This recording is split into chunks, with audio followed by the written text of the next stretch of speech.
Hello friends, welcome to my channel AR math channel.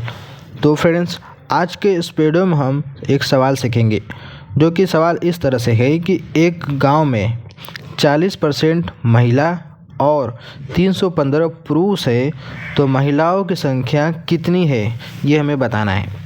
तो दोस्तों, बहुत ही हम आसान तरीके से इसको हम समझने वाले हैं कि ऐसे सवाल को कैसे हल किया जाता है और इसका क्या है तरीका। मैं आपको बहुत ही सिंपल बताऊंगा, जिसके आप बहुत ही आसानी से समझ पाएंगे। तो चलिए वीडियो को शुरू करते हैं और हम सवाल को हल करते हैं कि आखिरकार इसका आंसर कितना होगा। ठीक है, चलिए देखते हैं। एक गाँव है में 40% महिला है और 315 पुरुष है। तो पूरे गांव में टोटल जो संख्या कितनी होगी, परसेंटेज में अगर बात करें तो टोटल जो संख्या होगी वो आपकी 100% होगी।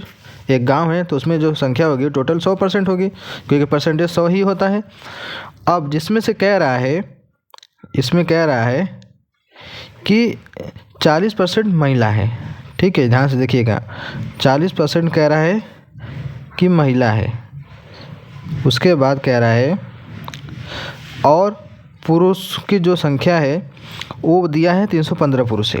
देखिए 100% पूरा है, जिसमें कह रहा है कि 40% महिला है, तो आपका जो कितना बचा 100 में से 60% बचा, तो 60% आपके क्या होंगे, पुरुष होंगे। जाहिर सी बात है, ठीक है, क्या होंगे, पुरुष होंगे।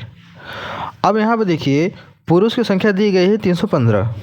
पुरुष की जो संख्या है वो दिया गया है 315 और हमें पूछ रहा है कि महिलाओं की संख्या क्या होगी।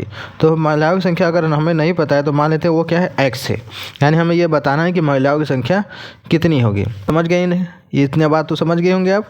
एक गांव में टोटल 100% होंगे, 100% में से 40% अगर महिला है तो 60% पुरुष होंगे, और पुरुषों की संख्या दी गई है 315 है और महिलाओं की संख्या हमें बतानी है। तो चलिए इसको कैसे निकालेंगे। चलिए आपको करना क्या है, कि इसका इसमें गुणा कर देना है, यानी x का 60% में और 315 का 40% में गुणा करना है। कुछ भी नहीं करना, बहुत ही आसान है। चलिए गुणा करते हैं। देखिए यहाँ पर मैं लिख देता हूँ, इसका करते हैं x गुणे 60 बराबर 40 गुणे 315। इसका गुणा करके बराबर में इस तरीके से लिख देना है। अब करना क्या, इसको हल कर देना है। तो x को रहने देंगे, जो 60 है बराबर के इधर भेज देंगे, तो क्या हो जाएगा 40 गुणा 315 बटे में 60 हो गया। अब चलिए इसको हल करते हैं। 1 0 से 1 0 कैंसिल, ठीक है। उसके बाद अब आगे चलिए करते हैं। देखिए 2 से काटेंगे, 2 3 6, 2 दूनी के 4, कट गया। अब क्या हमारे पास बचा है, लिख लेते हैं वो 2 गुणे 315 बटा में 3 बचा है। अब चलिए इसको हल करते हैं। देखिए ये कितने बार में जाएगा, अगर मैं इसको यहाँ से ख़त्म करूँ, ये इसको हटा देते हैं।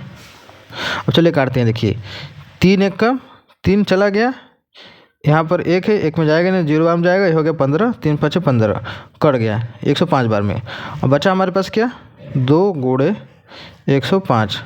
अब जो गुणा करेंगे कितना हो जाएगा, 2 5 10 के 0 ऐसे लगा 1, 2 0 0 है तो 1 हो जाएगा, 2 1 2, कितना होगा टोटल 210। यानी जो x थी, यानी जो महिला, तो 210 महिलाएं। x का मतलब हमें निकल गया, जो कि 210 हो गया। यानी जो महिलाओं की संख्या होगी वो कितनी होगी, 210 होगी। देखा आपने कितना आसान तरीके से निकल गया। सिर्फ आपको करना क्या है, दोनों का आपस में तिर्यक गुणा कर देना है और उसको हल कर देना है। आपका जो महिलाओं की संख्या पता चल जाएगी। इसी तरीके से आप महिलाओं की संख्या हो या फिर पुरुषों की संख्या हो, अगर महिलाओं की संख्या दी गई हो और पुरुषों की संख्या में बतानी हो, तो वैसे भी इसी को करेंगे, यानी इसी तरीके से उसको भी करेंगे। जैसे भी दिया हो सवाल को ऐसे ही किया जाएगा। अगर आप पूछ ले कि पूरे गांव की संख्या कितनी हो जाएगी, देखिए 315 पुरुष थे और 210 महिलाएं थी, महिलाएं निकल गई। अब दोनों को जोड़ दीजिए तब पूरे गाँव की जो संख्या पता चल जाएगी। तो 315 210 में कितना हो जाएगा, 5 हो जाएगा, 1 1 2 3 2 5, यानी टोटल जो संख्या होगी 525 होगी। 100% यानी कि 525, 315 पुरुष है 60%, 40% महिलाएं यानी 210 होंगी।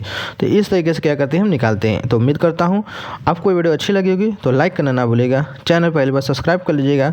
चलिए मिलते हैं एक नए वीडियो में।